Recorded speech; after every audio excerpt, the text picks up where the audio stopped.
நல்ல பதமாக பார்த்தீங்கன்னா இந்த சொரக்காய் தான். இது மாதிரி நம்ம வந்து எல்லாத்தையும் காய விடணும்.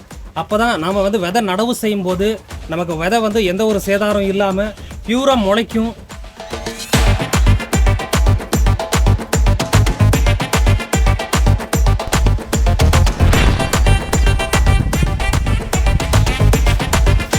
பார்த்தீங்கன்னா இலசாக இருக்குது.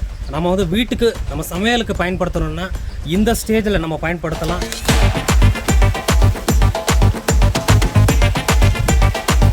பார்த்தீங்கன்னா ரொம்ப சின்னதாக இருக்குது, காஞ்சி இருக்குது.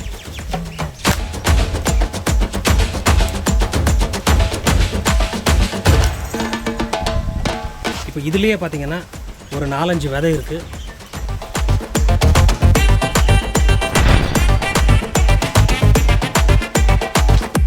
பார்த்தீங்கன்னா வேறு லெவலாக காஞ்சிருக்கு.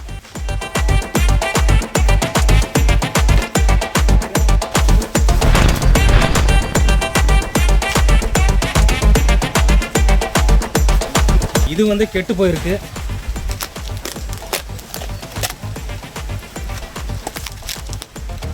கெட்டு போனாலும் இதில் வந்து நிறைய விதை இருக்குது. இந்த விதை வந்து முளைக்காது.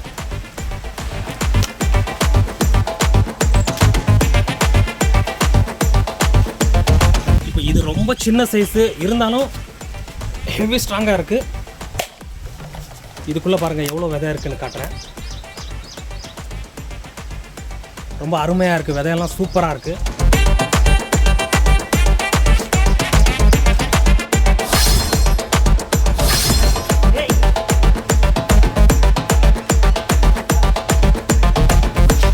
ஒரு வழியாக பிடிச்சாச்சு.